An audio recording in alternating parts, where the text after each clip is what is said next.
لیکن ہر شخص اپنی محنت میں کامیاب نہیں ہے۔ لوگ سمجھتے ہیں محنت سے ضرورت پوری ہو گئی، میں کامیاب ہو گیا، میں مالدار ہو کر کامیاب ہو گیا۔ اللہ نے بڑے مالداروں کو ہمارے سامنے ہرا کر کے دکھلا دیا ہے کہ یہ کامیابی نہیں ہے، یہ کامیابی کا راستہ نہیں ہے۔ تجارت میں، زراعت میں، حکومت میں، ملازمت میں، تمام نقشوں میں تم سے بڑے بڑے نقشے والوں کو اللہ نے کامیاب کر کے دکھلا دیا اور یہ ثابت کر دیا قرآن میں کہ یہ ناکامیوں کا راستہ ہے اور یہ سب ناکامی کی انتہا کو پہنچے۔ اور یہ ناکامی صرف نہیں بلکہ ابدی ناکامی آخرت میں، کہ اگر اس دنیا میں رہ کر اللہ کو نہ پہچانا اور اس دنیا میں رہ کر آخرت کو نہ بنایا تو ہمیشہ کی ناکامی ہے۔ اس لیے میرے بزرگوں دوستوں عزیزوں، آدمی اپنے رخ کو صحیح کرے، جو صحیح رخ پر چلتا ہے وہ منزل پر پہنچتا ہے، جس کا رخ غلط ہوتا ہے اس کا ہر قدم اس کو منزل سے دور کرتا رہتا ہے۔ اس لیے اللہ رب العزت نے ہدایت کا وعدہ، جنت کا وعدہ اور آخرت میں کامیابی کا وعدہ اپنے دین پر کیا ہے۔ یہ صاف اعلان کر دیا پوری دنیا کے لیے، دنیا میں ہر انسان کے لیے، نہ صرف تبلیغ والوں کے لیے، نہ صرف مسلمانوں کے لیے، بلکہ اللہ نے عام اعلان کر دیا ہے کہ جو اسلام کے علاوہ کوئی مذہب، اسلام کے علاوہ کوئی دین یا نبی کے طریقے سے ہٹا ہوا کوئی عمل لے کر آئے گا وہ اللہ کے یہاں قبول نہیں ہوگا۔ من یبتغی غیر الاسلام دینا فلن یقبل منہ۔ لوگ یہ سمجھتے ہیں کہ ہم جتنے اسلام پر چل رہے ہیں اتنا ہی قبول ہو جائے گا، نہیں، ایسا نہیں۔ اللہ رب العزت کامل اسلام قبول کریں گے۔ معراج کی حدیث آپ کو سنائی تھی کہ جو آدمی ایمان لائے نماز نہ پڑھے اس کا ایمان قبول نہیں ہے اللہ کے یہاں۔ جو ایمان لائے نماز پڑھے روزہ نہ رکھے اس کا ایمان نماز قبول نہیں اللہ کے یہاں۔ جو ایمان لائے نماز پڑھے روزہ رکھے زکوٰۃ نہ دے اس کا ایمان نماز روزہ اللہ کے یہاں قبول نہیں ہے۔ جو ایمان لائے نماز پڑھے روزہ رکھے زکوٰۃ دے حج نہ کرے اس کے بھی یہ سارا ایمان اور یہ فرائض اللہ کے یہاں قبول نہیں ہے۔ آپ دنیا کی زندگی میں دیکھتے ہیں کوئی آپ کو ناقص مال دے دے، کوئی آپ کسی آپ کوئی چیز خریدے اور وہ چیز ریجیکٹ ہو اور اس میں کوئی عیب ہو، آپ فوراً واپس کرتے ہیں نہیں جی ہمیں نہیں چاہیے۔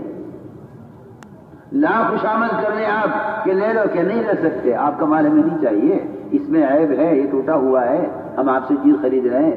اگر دکان میں رکھا ہوا مال بھی اگر فریش نہیں ہے تو آپ کہتے ہیں نہیں مجھے نہیں چاہیے، میں نہیں لوں گا۔ ہم اللہ کو دھوکہ دیں جزوی دین پر چل کر کہ یہ کر لیا یہ نہیں کیا تو کیا بات ہے؟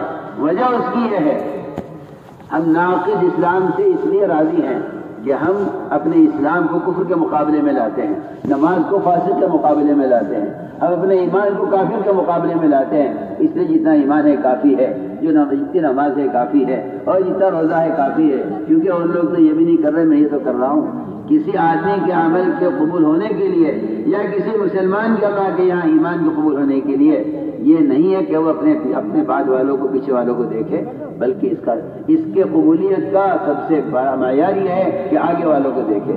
اس لیے میں صاف سے بیان کرتا ہوں سب سے کہ مسلمان کے ایمان کا مقابلہ کافر سے نہیں ہے، مسلمان کے ایمان کا مقابلہ صحابہ سے۔ آمنو کما آمن الناس، ایسے ایمان جیسے ایمان صحابہ لائے۔ مسلمان کی نماز کا مقابلہ فاسق سے نہیں ہے، مسلمان کی نماز کا مقابلہ محمد صلی اللہ علیہ وسلم کی نماز سے ہے۔ صلو کما رأیتمونی اصلی، ہر مسلمان کو حکم ہے کہ وہ نبی کے طریقے کے مطابق نماز ادا کرے۔ اگر اس کی نماز نبی کے طریقے کے مطابق نہیں ہے، حدیث میں آتا ہے نماز اوپر دیکھ کر ماری جائے گی۔ میں یہ بات اس لیے عرض کر رہا ہوں کہ اس زمانے میں لوگ ناقص دین سے راضی ہو گئے، اور یہ دین ناقص کیوں ہے؟ دکان کیوں کامل ہے؟ ہوٹل کیوں صحیح چل رہا ہے؟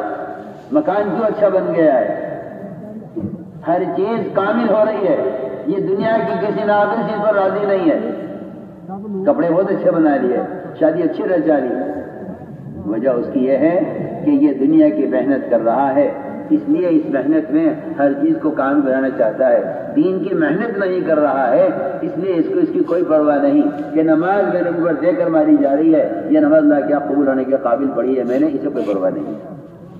کیونکہ جس لائن کی محنت نہیں ہوتی اس لائن کا یقین، اس لائن کی خیر، اس لائن کا شر، اس لائن کا نفع، اس لائن کا نقصان انسان جانتا نہیں ہے۔ آپ تاجر سے پوچھیں زمیندار کیسے ہوتا ہے، نہیں بتا سکتا۔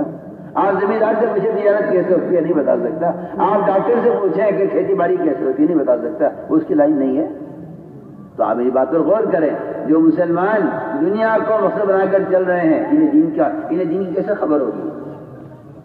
موٹی سی بات ہے نا، جب تاجر کو نہیں خبر زمیندار کیسے ہوتا ہے، زمیندار کو نہیں خبر ڈاکٹری کیسے ہوتی ہے، تو جو آدمی اس لائن میں محنت کرتا ہے وہ اس لائن کی خبر اور اس لائن کا طریقہ جانتا ہے، اس لائن کی منزلیں جانتا ہے، اس لائن کی تکلیفوں سے واقف ہوتا ہے۔ میں کہنا چاہتا ہوں کہ جب تک مسلمان اپنی محنت کے رخ کو نہیں بدلے گا، دنیا سے آخرت کی طرف، بازاروں سے مسجد کی طرف اور بے دینی سے دین کی طرف اپنا رخ نہیں بدلے گا، اس کو کچھ پتہ نہیں دین کیا ہے، اسلام کیا ہے۔ یہ تو بیچارہ قومیت کا اسلام لیے بیٹھا ہے، یہ سمجھتا ہے کہ مسلمان ہونا کوئی قوم ہے۔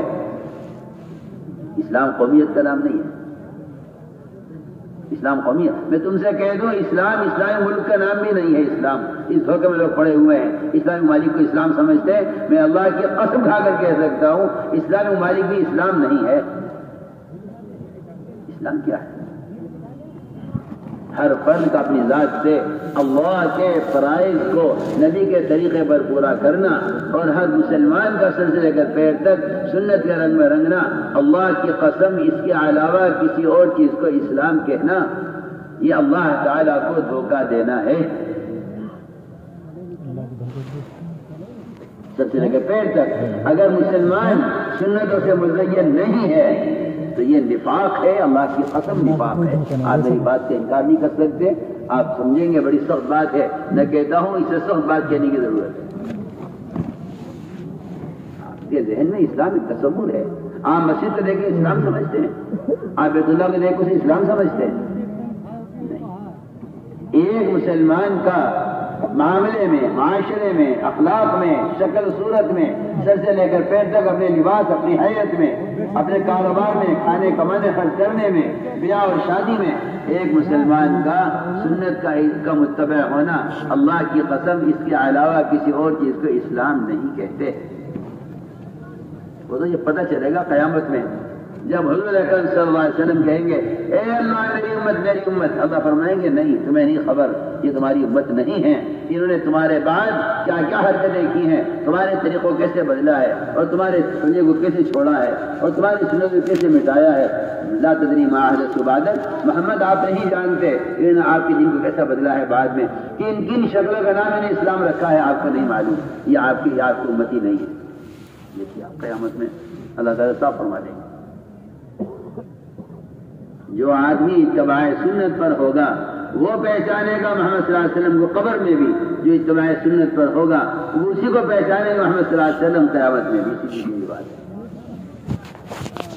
اس لیے میرے دوستو، بزرگو، عزیزو، ہر لائن کی حقیقت اور اس لائن میں کمال اس لائن کی محنت سے حاصل ہوتا ہے۔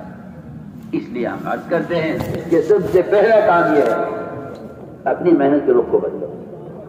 تجارت سے، زراعت سے، سیاست سے، حکومت سے، ان دنیا کے نقشے چلانے سے نہ کبھی ہدایت ملے گی، نہ کبھی ہدایت کسی کو ملی ہے۔ ہدایت جو ملے گی وہ تو اس طریقہ محنت سے ملے گی جو طریقہ محنت محمد صلی اللہ علیہ وسلم کا ہے۔ میں آپ سے پوچھتا ہوں، آج کل جو ایک جہالت اور ایک حماقت میں لوگ مبتلا ہیں کہ ہدایت جان چاہو لیں،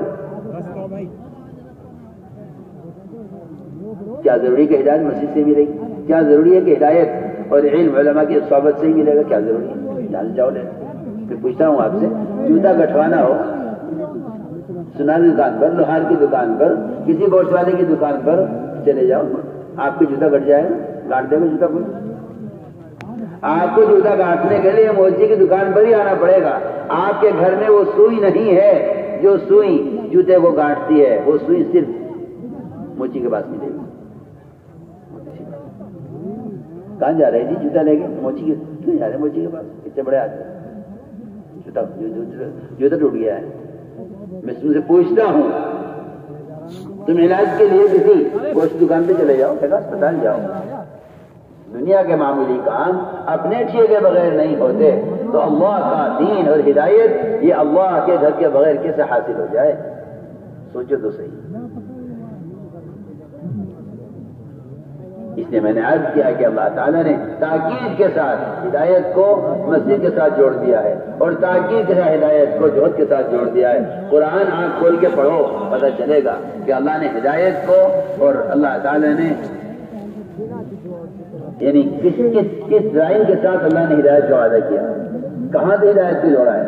قرآن پڑھو تو پتہ چلے گا ہدایت دو چیزوں کے ساتھ جڑی ہوئی ہے، ایک اعمال مسجد کے ساتھ اور دوسرے اس دعوت کی محنت کے ساتھ۔ صاف فرما دیا جو ہمارے راستے میں محنت کریں گے ہم انہیں ہدایت ضرور دیں گے۔ وہ محنت کیا ہے؟ وہ محنت کیا ہے؟ ہم تجارت کی محنت کریں، ہدایت مانگیں۔ مجھے تو حیرت ہے تعجب زمانے کے لوگوں پر جو محنت تو کرتے ہیں دنیا کمانے کی اور دعا کرتے ہیں ہدایت کی۔ آپ سوچیے تو صحیح، ایک سے ملاقات کریں گے، بھائی ہدایت کی دعا کر دو، ہاں جی تم بھی ہماری ہدایت کی دعا کر دو، ہم بھی آپ کی ہدایت کی دعا کریں گے۔ میں کہتا ہوں نکما ہے، نکما۔ ہدایت کی دعا کرائے یا ہدایت کی دعا کرے یہ نکما ہے۔ مجھے آپ جواب دیجیے میری بات کا۔ ایک آدمی تجارت نہ کرے، دعا کرے کہ اللہ مجھے نفع دے دے، مجھے بتائیے روزانہ کتنے پیسے کما لیں گے؟ بولو ذرا ہاں نہ کرو، میری بات کا جواب دو۔ زراعت نہ کرے، بیج نہ ڈالے، کھیت نہ جوتے، ہل نہ چلائے، کھاد نہ دے، پانی نہ دے، گھر بیٹھا رہے، کچھ نہ کرے، اللہ سے دعا کرتا رہے اللہ مجھے گھر غلہ دے دے، مجھے 10 من غلہ دے دے، مجھے 100 من غلہ دے دے، مجھے بتائیے آپ اسے پاگل کہیں گے کیا کہیں گے؟ بولو آنا تو کرو کچھ، بولو آنا کرو کچھ ہے کوئی دنیا مجھے دکھا دو کوئی ایک آدمی تم میں سے کوئی بیٹھا ہو گھر میں چھوڑے زمین کو مجھے حال پہ اور دعا کرے بیٹھ کے گھر میں اے اللہ مجھے 100 من غلہ دے دے، میں تو نہیں کرتا کاشتکاری، تو مجھے غلہ دے دے۔ بتاؤ کوئی ہے تو تمہارے میوات میں کوئی ہے؟ پھر کیوں نہیں میری بات سمجھ میں آتی تمہارے کہ ہدایت دعا سے مل جائے گی؟ محنت کرو تجارت کی، ہدایت دعاؤں سے مل جائے گی، محنت کرو ذمہ داری کی، ہدایت دعا سے ملے گی۔ عجیب بات ہے، جس دنیا سے اللہ کو نفرت ہے، جس کو اللہ نے ہلاک کرنا طے کیا ہے، جو اللہ کی نظر میں مچھر کے پر کی حیثیت نہیں رکھتی ہے، اس کے لیے تو کہتے ہیں میاں صرف دعا سے کام نہیں چلے گا، آپ کو محنت بھی کرنی پڑے گی۔ اور جو دین اللہ کا محبوب ہے، جس پر جنت کا وعدہ ہے، اس کے بارے میں کہتے ہیں محنت کیا کرنی، دعا کرو۔ میری بات سمجھ میں آ رہی نہیں آ رہی؟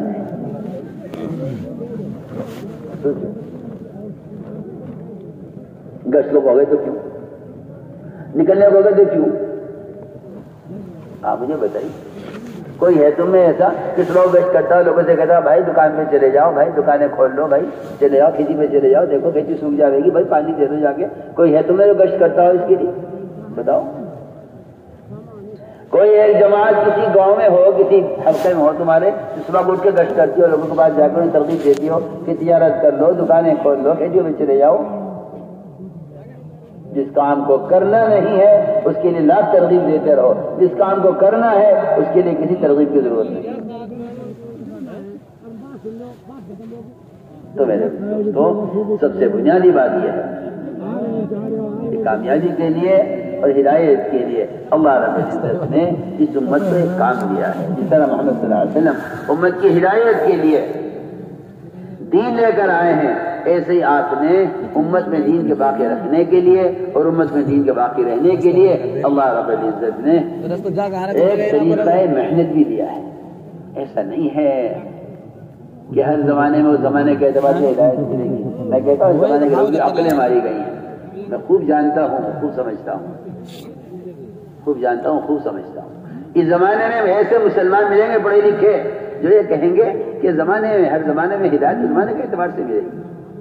میں کہتا ہوں کہ یہ نبی کی سنت کے منکر ہیں اور یہ صحابہ کرام کے طریقے کے منکر ہیں اور یہ صحابہ کرام کے اقوال کو جانتے نہیں ہیں، جبکہ صحابہ سے بھی اور ائمہ مذاہب سے بھی یہ بات ثابت ہے۔ وہ فرماتے تھے کہ اس امت کے بعد والے سدھر نہیں سکتے اور امت کے بعد کی اصلاح ہو نہیں سکتی جب تک امت بعین ہی وہ نہ کرے جو امت کے پہلو نے کیا ہے۔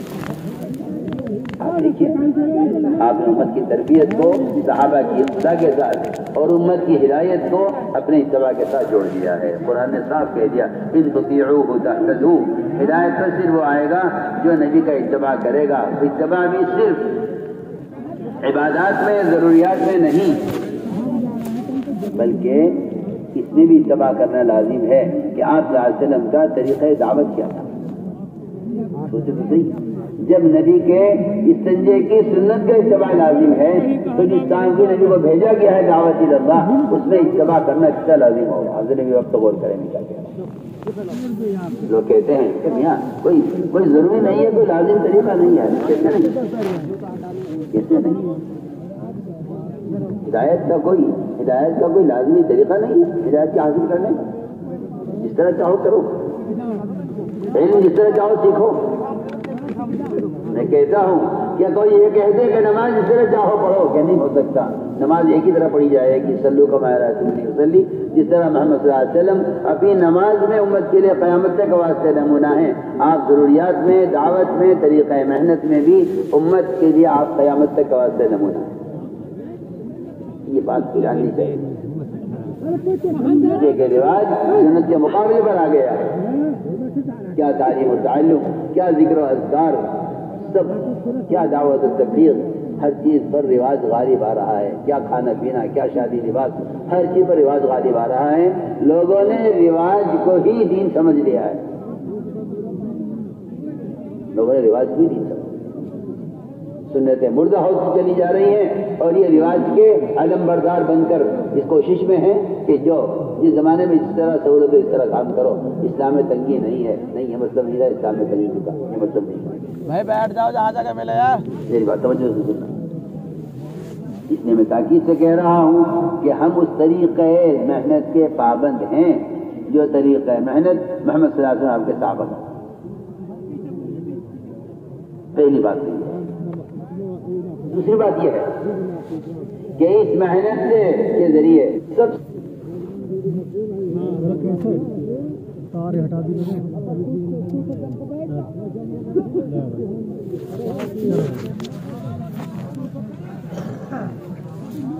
جی